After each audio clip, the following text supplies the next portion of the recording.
She doesn't view us as benevolent, but she worries when we leave, partially out of concern, but primarily because we have thumbs to open food. I'm originally from north of Kansas City, and if you're from the Kansas City area, you'll learn to like barbecue. Mindful eating. I love the feel of the oil, fats melted down.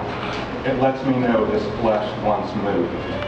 As the grain gives way, meat separates from bone with a sound not unlike tearing, softened by hours of smoke. The flavor glides onto my tongue, like water lapping at the edge of a lake in the spring when grass is green and a handful of butterflies far up from plant to plant, getting drunk on nectar. The taste expands. My teeth mow down molecules of meat as they rush across the beach of my mouth. The greasy tissues cooked to softness slide into crevices, hiding for a moment. My eyes close, and taste buds embrace each morsel like a reunited lover. Thick smoke, dry roast, cracked pepper, crushed salt, dense sauce, all soaking into the tongue like blood absorbed into sand.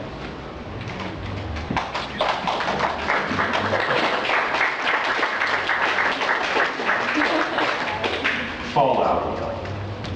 If you and I were cast back into the Stone Age, being required to know telephone numbers that rang through to kitchens and living rooms instead of pockets, I would relish the silence of the day. I sit, focus on my breath, let thoughts of you dance through my mind with the grace of wax locked inside a lava lamp. If an asteroid struck the Earth tomorrow, but more than likely it won't, and the human race was left with only their wits to ensure they would live to see the next dawn, I'd run. I glance over my shoulder, into the middle distance where nothing good or ill exists, heart pounding out a survival rhythm, wondering about you.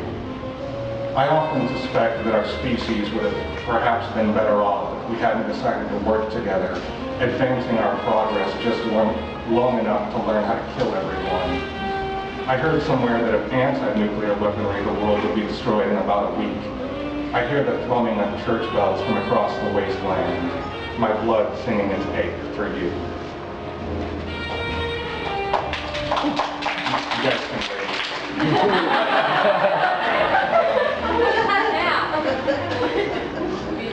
Cannibalism. Favorite topic. I need help. I'm crowded all the time. It started before I remember the panic that attacks me lunging out of the dark. I just broke down, tunneling and burrowing into my prison of self-sabotage, exploding across my life. Some part of my brain, a lone wolf neuron, fires a flare into the darkness. I can identify with addiction, even without a specific event when it began, but I have a feeling that I'm a total waste in space, floating lifelessly like a ghost haunting broken mirrors whose shattered pieces slip so the plane of my logic overcorrects and crashes into a mountain of fear. And anxiety smothers. My reality is a cyclone of self-destruction, shredding a path. So I lash myself to nothing secure, screaming, I'm sorry. Flames char my skin and soul, black as a good pepper jerky.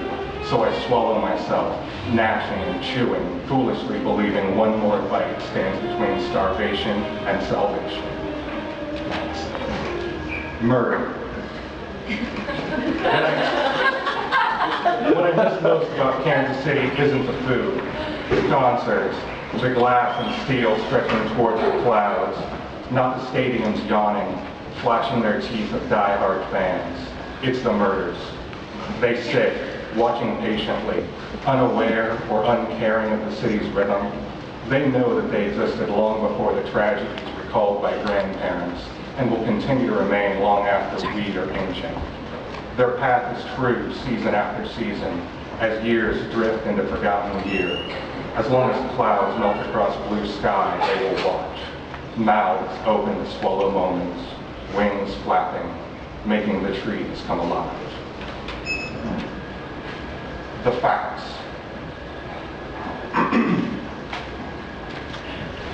She was brunette, between 13 and 17.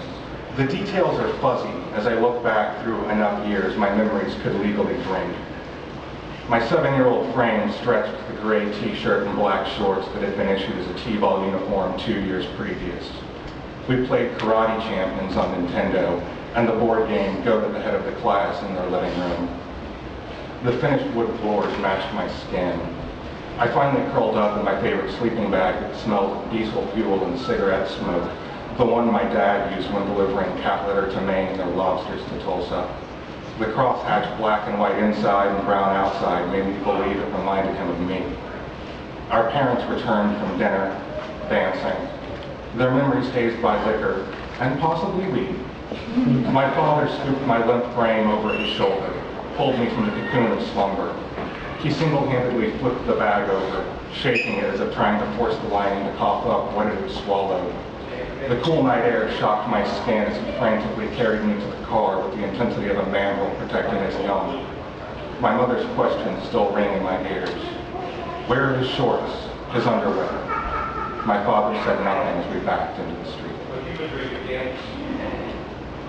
The condition of the air, and Mom, I'm sorry if you cried. I stared at his shoes, attempting to comprehend what went wrong. Green and purple with zigzag bottoms left on the floor from the last time he had picked them off. I tried to make myself small, to hide from the truth in the valley of the crooked soul. My mother explained to me arrest, court. The judge had said 5 years. I will be 17. I have to be the man of the house, were the first thoughts through my 12-year-old mind, 13 in July. I looked at the air then, flat, brown, standing between carpet, white as my mother, and the black void leading to nowhere. Darkness, like my father. Sharp teeth were biting where black met brown, but if they were mine or his, I couldn't tell the difference. My Frida Kahlo. My Frida Kahlo is not broken, and don't let her appearance fool you. She is not her leg, she is not her hips. Pain traps her body, so she curls into herself, like a dove of a magician's sleeve. Her stillness hides the truth from the crowd. Her corset is no longer a fashion statement, but now worn to keep ribs from slipping out of place. There never was a shattering bus crash. Instead, joints and health were wrecked by genetics that careened off course. The broken column of her spine twists before settling into the shape of a staircase, spiraling upward, away from the lies of the flesh, toward her fully functioning soul. The regulars. On my first day, the first thing I sell is a battery-operated vibrating vagina for $248.37. I don't think to imagine the customer using it. I just make certain to recommend water-based lubricant because silicone lube can react with some types of toys. They can stick together and may lead to chemical breakdown. While thinking, damn, that seems like a lot to spend on a sex toy. I kill time playing music that matches the rhythm of the couple fucking on a screen of the television we keep behind the counter to promote new releases. Middle-aged couples tend to lose their manners somewhere between the bar and the parking lot, volleying winks and invitations to join them across the counter. I always decline and busy myself with inventory, hoping another soccer mom hasn't crammed a vibrator into her purse while I have been reshelving geisha boys or Gia's got a Negro problem 8.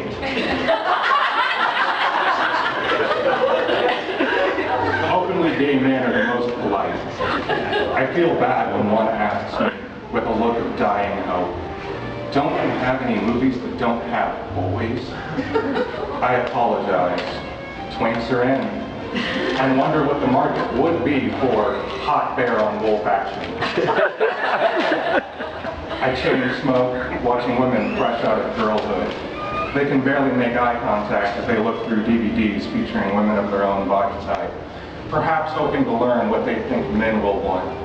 They sift through neon dildos and vibrators, the same colors as the pillows I imagine they leave scattered on the floor as they discover the ones of their own bodies. Only the regulars catch me off guard, arriving before my shift, staying for hours afterward. I never ask why they aren't somewhere, anywhere else on this summer afternoon other than a porn store. I change 20s for singles and resist the urge to ask where they get the money to feed the booze they cram into at the back of the store. When they finish, they talk. They tell me about coming out to their wives in the 80s, trading pastel polos for neon t-shirts, watching friends have their radioactive tattoos lowered into the ground. They tell me of their children, show me pictures of grandchildren with pride that doesn't know sexuality. They tell stories of their parents having tea parties in the Ozarks during Prohibition. We eat the cake they make for my coworker's birthday. Waiting, after Short Order Cook by Jim Daniels. I enter the diner and place the order. 30 cheeseburgers, 30 fries. I fumble with a wad of cash and coins. I pay. I try to blend in. My suit feels oppressive, foreign, heavy. I pull at my tie, bite a hangnail, and cuticle bleeds. I cough, choke. I look to the nothing. I let my mind drift, and then I notice the grease upon the floor. I feel the weight of the pocket watch. My fingers grip the time, lifting it into light. A second passes. Gone. This instrument, each gear working, spinning through space, moving too quickly, never to return, continually clicking away. Another second, gone. The cook wraps food. He comes through the doors, mops his brow with his shirt, and paints on a grin. His voice echoes through the almost empty building. 30 cheeseburgers and fries. I step to the counter. I thank the women, choke back salt, pick up the sacks, step back outside, treading toward the church, the wake, shock, grief, moving on, 30 cheeseburgers and fries.